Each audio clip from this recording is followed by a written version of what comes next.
Assalamualaikum warahmatullahi wabarakatuh. Salam sejahtera bagi kita semua. Pertama-tama saya mengucapkan terima kasih kepada Ibu Putri Nugrahaningsih, SE MAK sebagai dosen pembimbing mata kuliah penganggaran sektor publik. Kali ini kelompok 13 akan mempresentasikan hasil kerja kelompok kami mengenai critical review fraud case dalam penganggaran sektor publik. Yang pertama, perkenalkan, nama saya Indita Putri Layirina dengan NIM P38200033. Selanjutnya, rekan saya Insya Noviatin dengan NIM V38200034. Pembahasan materi kali ini yang pertama ada kasus fraud. Yang kedua, 3 jenis perbuatan kasus fraud. Yang ketiga, jenis fraud berdasarkan pelakunya. Yang keempat, contoh kasus fraud di luar negeri. Yang kelima, contoh kasus fraud di Indonesia. Dan yang keenam, cara pencegahan fraud. Langsung saja penyampaian materi pertama kepada rekan saya Insya Noviatin. Waktu dan tempat saya persilakan.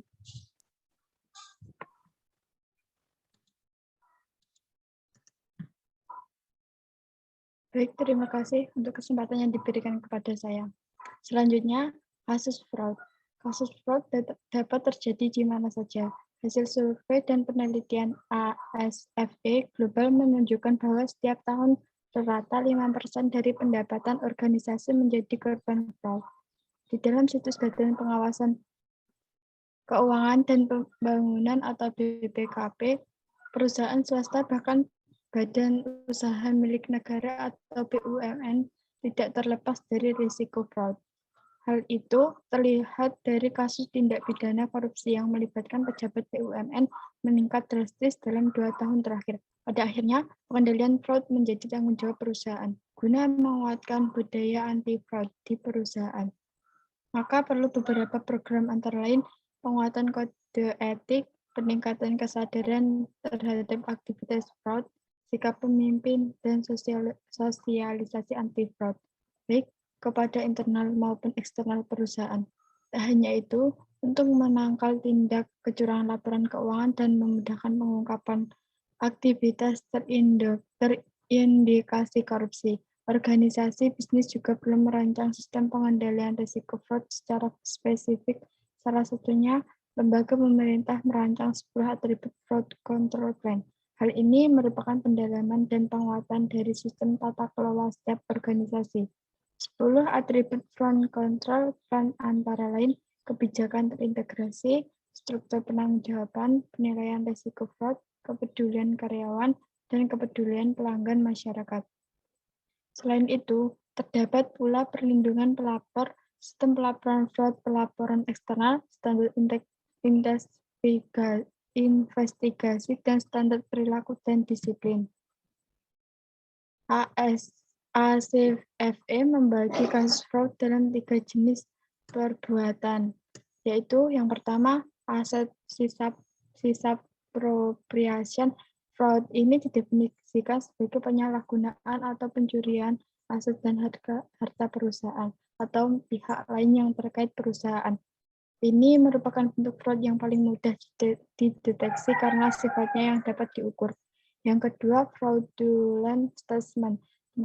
Kejahatan ini umumnya dilakukan oleh pejabat atau eksekutif perusahaan atau instansi pemerintah untuk menutupi kondisi keuangan yang sebenarnya.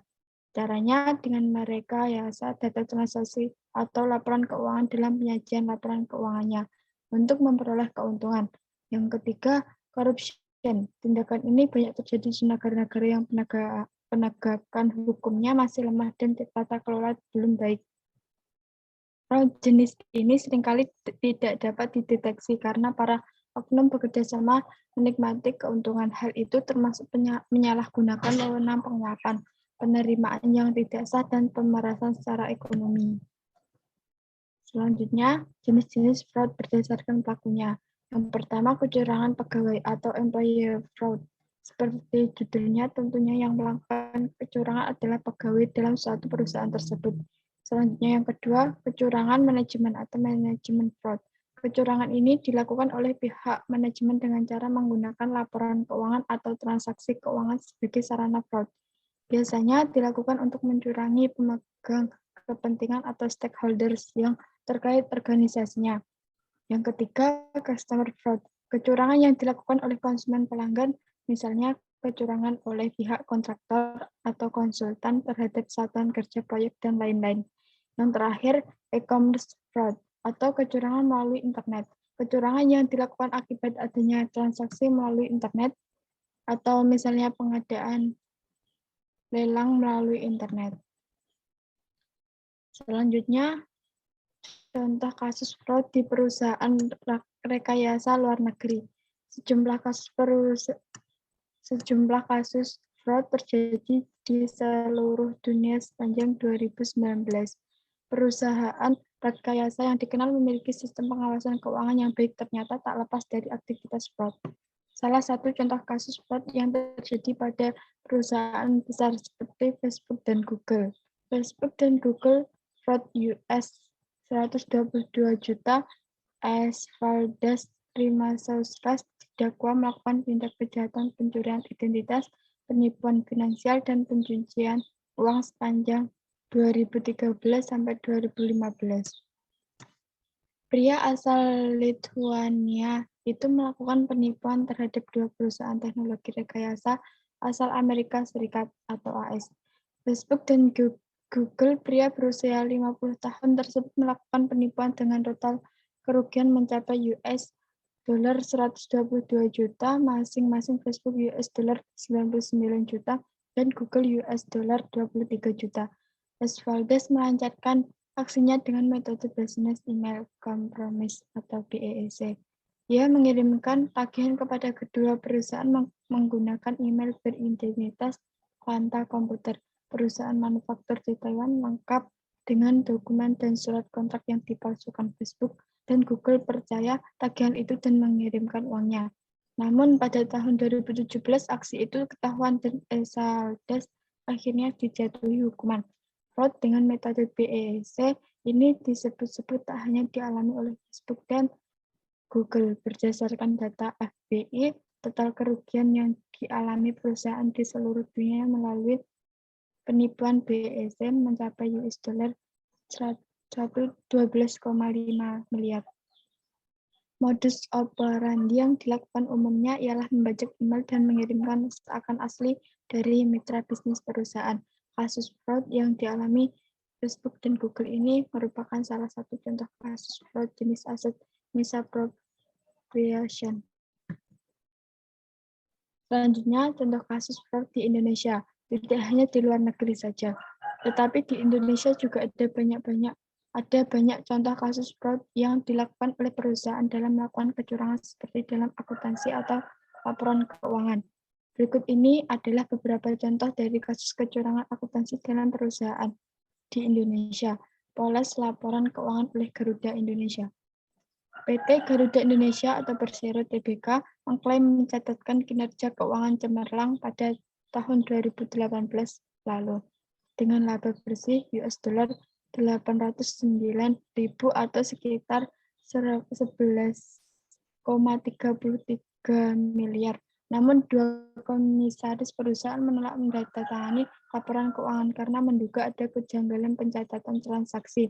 Demi memoles laporan keuangan tahunan 2018, dua komisaris tak sepakat dengan salah satu transaksi kerjasama dengan PT Mahata Aero Teknologi, perusahaan rintisan startup penyedia teknologi Wi-Fi on-board yang dibuka sebagai pendapatan oleh manajemen. Kronologinya, Mahata bekerja sama secara langsung dengan PT Citylink Indonesia, anak usaha Garuda Indonesia yang dianggap menguntungkan hingga US dollar 239,9 juta. Dalam kerjasama itu, Mahata berkomitmen menanggung seluruh biaya penyediaan, pemasangan, pengoperasian, dan peralatan-peralatan layanan konektivitas. Pihak Mahata sebenarnya belum membayar sebesar pun dari total kompensasi yang disepakati hingga akhir 2018. Namun, manajemen tetap mencatat laporan itu sebagai pendapatan kompensasi atas hak pemasangan peralatan layanan konektivitas dan hiburan dalam pesawat. Sampai pada akhirnya laporan keuangan Garuda Indonesia menorehkan laba bersih. Pada akhirnya, Bursa Efek Indonesia atau BEI memberikan peringatan tertulis 3 dan mengenakan denda sebesar 250 juta kepada Garuda Indonesia, serta menuntut perusahaan untuk memperbaiki dan menyajikan laporan keuangan. Tak hanya itu, Otoritas Jasa Keuangan atau OJK mengenakan denda masing-masing sebesar 100 juta kepada Garuda Indonesia dan seluruh anggota direksi. OJK juga mewajibkan perusahaan untuk memperbaiki dan menyajikan kembali laporan keuangan tahun 2018. Bagi Kantor Akuntan Publik atau KAP, OJK membekukan surat tanda terdaftar atau STTD selama 1 tahun kepada KAP Kasner Sirumapea. Di sisi lain, Kementerian Keuangan juga membekukan izin terhadap AP Kasner Sirumapea selama 12 bulan. Skandal keuangan yang dialami Garuda Indonesia ini merupakan contoh kasus kecurangan laporan keuangan atau fraud jenis fraudulent statement. Dan selanjutnya, sinergi BUMN berujung korupsi. Fraud melakukan tindak korupsi juga terjadi di 2 perusahaan plat merah nasional, yakni PT Angkasa Pura II atau Persero dan PT Industri Telekomunikasi Indonesia atau Persero.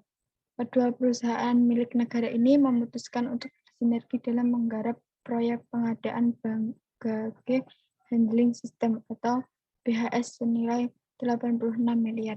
Dalam prosesnya, Direktur Keuangan AP2 diduga menerima suap sebesar 96.700 dolar Singapura dari Direktur Utama PT INPI sebagai hadiah terima kasih atas proyek tersebut.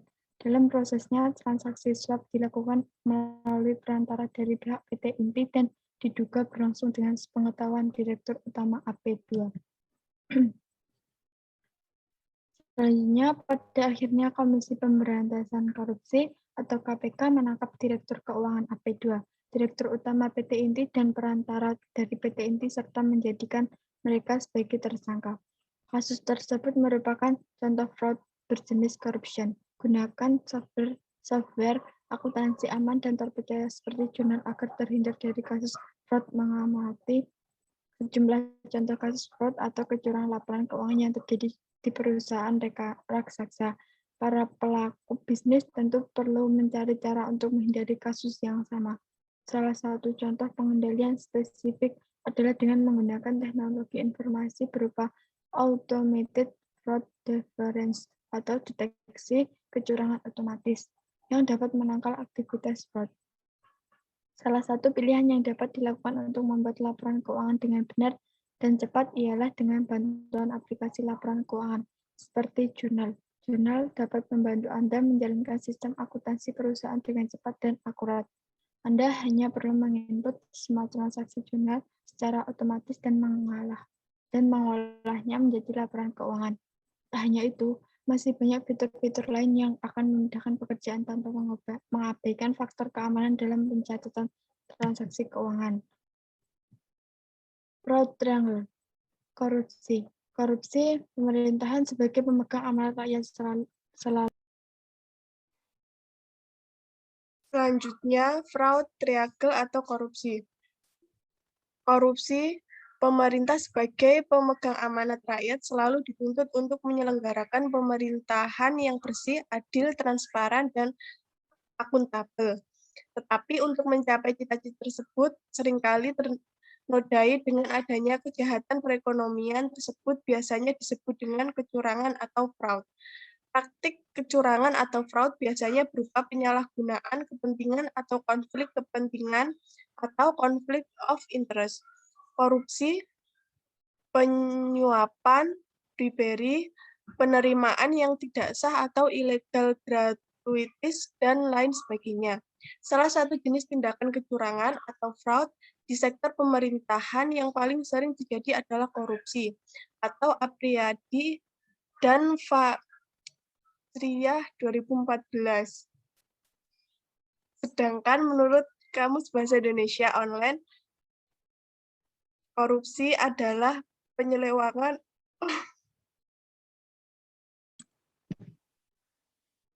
Sedangkan menurut Kamus Bahasa Indonesia Online, korupsi adalah penyelewengan atau penyalahgunaan uang negara menjadi masalah yang uang negara atau perusahaan dan sebagainya untuk keuntungan pribadi atau orang lain. Korupsi telah menjadi masalah yang sangat besar dan menjadi perhatian khusus di Indonesia. Berdasarkan Indeks Persepsi Korupsi atau IPK atau Corruption Perception Index atau JPI yang merupakan suatu indeks yang mengukur persepsi pelaku usaha dan pakar terhadap korupsi di sektor publik, yaitu korupsi yang dilakukan oleh pegawai negeri atau penyelenggara negara dan politisi.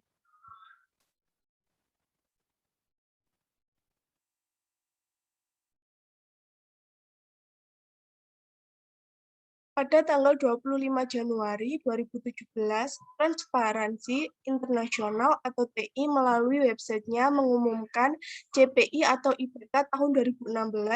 Pada tahun 2016, ada 5 negara yang berada pada peringkat atas dengan skor tertinggi yaitu 1. Denmark dengan skor 90 peringkat 1. 2. Kanada skor 90 atau peringkat 2. 3. Finlandia skor 89 peringkat 3. 4. Swedia skor 88 peringkat 4 dan terakhir Swiss skor 86 atau peringkat 5. Sedangkan untuk tingkat ASEAN, Indonesia berada pada peringkat 4. Komisi Pemberantasan Korupsi atau KPK setiap tahun terus berupaya dalam pencegahan dan pemberantasan korupsi di Indonesia. Tuana Kota menyatakan bahwa korupsi bukanlah masalah budaya, karena budaya malu dalam hal menyalahi norma masyarakat ada pada semua bangsa. Korupsi merupakan masalah yang berkaitan dengan sistem perekonomian dan kelembagaan, di mana kedua hal tersebut memberikan ganjaran atau sanksi untuk perbuatan korupsi. Kedua hal tersebut juga merupakan penentu lingkup korupsi dan insentif untuk melakukan korupsi. Apabila sistem perekonomian dan kelembagaan memberikan manfaat atau keuntungan, maka korupsi cenderung memiliki 4 ciri dan rumus atau persamaan.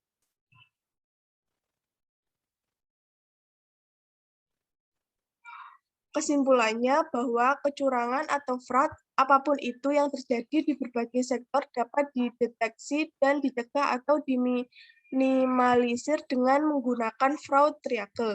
Jadi dapat disimpulkan bahwa dengan hasil survei yang dilakukan oleh beberapa lembaga penelitian dan dari hasil penelitian yang dilakukan oleh beberapa penelitian dapat dikatakan bahwa kecurangan seperti korupsi dapat diminimalisir apabila semua pihak sama-sama mau melakukan perlawanan terhadap kecurangan atau tidak untuk korupsi dan disertai dengan penerapan teori fraud triangle.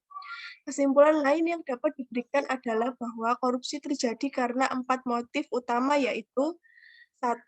Corruption by greed atau korupsi karena keserakahan atas apa yang sudah diterimanya, di mana korupsi pengadaan EKTP yang dilakukan secara berjamaah dikarenakan keserakahan dengan nominal nilai yang sangat besar. 2. Corruption by opportunity atau korupsi karena kesempatan melanggar aturan yang ada. 3. Corruption by need atau korupsi karena kebutuhan yang dipengaruhi oleh kedangkalan iman dan pengetahuan sehingga bisa dilakukan oleh siapa saja baik berpenghasilan besar maupun yang kecil. Dan keempat, corruption by exposure atau korupsi karena sanksi hukuman yang rendah bagi pelaku sehingga tidak terjadi efek jera.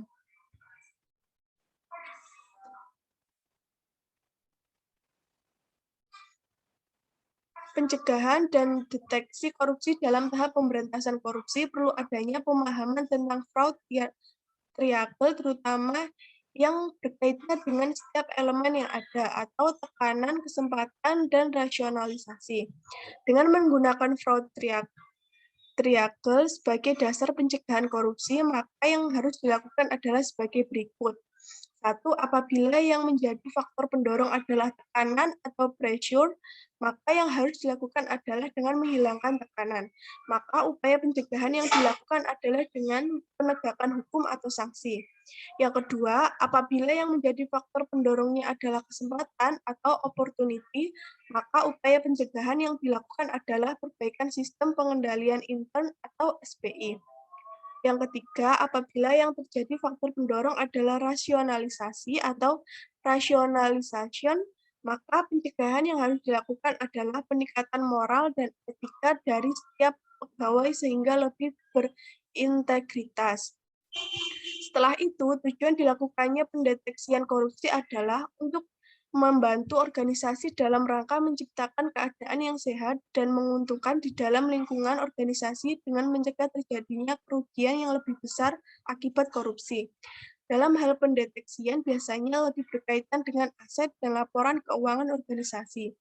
Deteksi korupsi yang harus dilakukan yaitu dengan melakukan investigasi, di mana investigasi yang dilakukan harus melihat laporan keuangan dengan transaksi yang dilakukan dan investigasi pidana dengan melihat modus atau niat dari pelaku korupsi.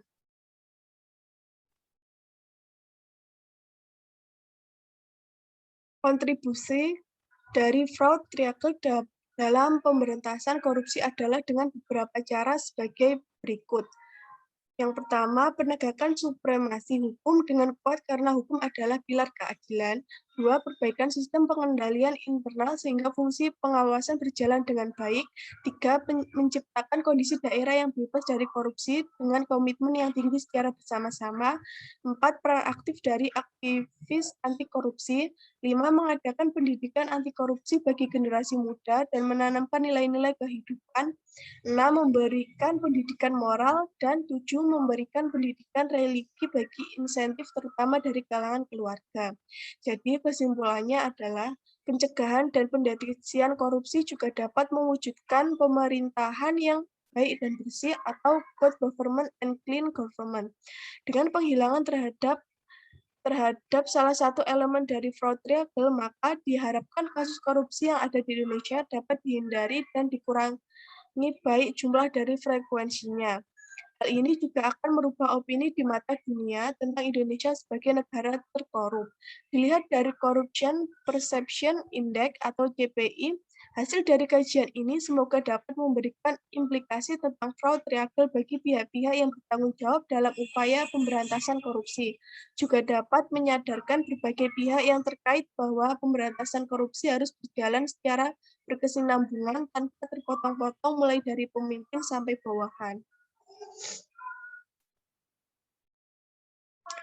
Selanjutnya ada beberapa cara pencegahan fraud. Mengacu pada Albert dan Zimbelman, salah satu cara yang dapat dilakukan perusahaan untuk mencegah fraud yaitu dengan mengurangi peluang terjadinya fraud dengan memperhatikan hal-hal berikut ini. Memiliki sistem pengendalian yang baik, menghambat terjadinya kolusi, mengawasi karyawan dan menyediakan saluran telekomunikasi untuk pelaporan fraud, menciptakan gambaran hukuman yang akan diterima bila melakukan fraud, melaksanakan pemeriksaan secara proaktif.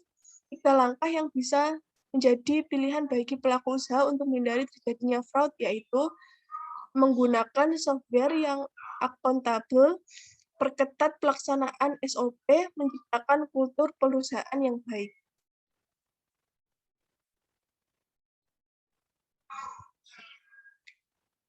Satu, cara perusahaan melindungi diri dari pencurian data adalah sebagai berikut. Secara teratur, memperbarui perangkat lunak antivirus. 2. Membatasi akses fisik ke data pemegang kartu. 3. Mengembangkan dan memelihara sistem dan aplikasi pengaman khusus. 4. Mengenkripsi transmisi data pemegang kartu saat melewati jaringan publik atau terbuka. 5. Melacak dan memantau semua akses ke sumber daya jaringan dan daya pemegang kartu secara terus-menerus. Selanjutnya, cara perusahaan melindungi diri dari tindak penggelapan adalah sebagai berikut. Yang pertama, melakukan audit eksternal terhadap laporan keuangan. membuat dan menetapkan kode etik karyawan, melakukan manajemen sertifikasi atau laporan keuangan, melakukan penelaahan manajemen keuangan dan karyawan, mengembangkan program dukungan karyawan, memberikan pelatihan mengenai fraud bagi manajemen atau eksekutif, menyediakan tips anti-fraud secara online bagi karyawan, memberikan pelatihan anti-fraud bagi karyawan, melakukan audit internal secara mendadak, menyediakan hadiah bagi pelapor tindak penggelapan.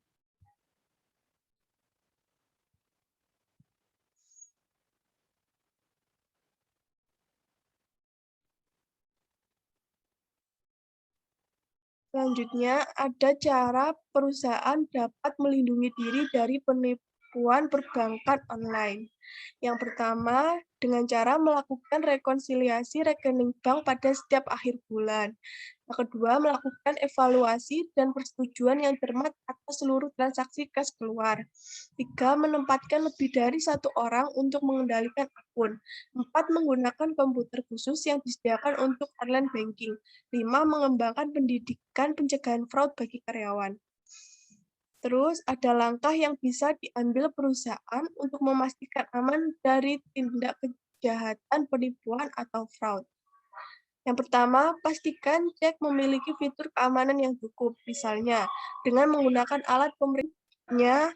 Langkah yang bisa diambil perusahaan untuk memastikan aman dari tindak kejahatan penipuan atau fraud. Yang pertama, pastikan cek memiliki fitur keamanan yang cukup, misalnya dengan menggunakan alat pemeriksaan keamanan berteknologi tinggi. Yang kedua, memaksimalkan usaha-usaha agar perusahaan menerapkan metode atau cara administrasi yang aman dengan mengimplementasikan sistem pengendalian intern atau SPI secara ketat di seluruh bagian dan tingkat operasional perusahaan. Misalnya, pemisahan fungsi antar staf akuntansi dengan jelas dan tegas. Yang ketiga, hancurkan semua buku cek kosong dari rekening bank yang tidak aktif atau telah ditutup sesegera mungkin.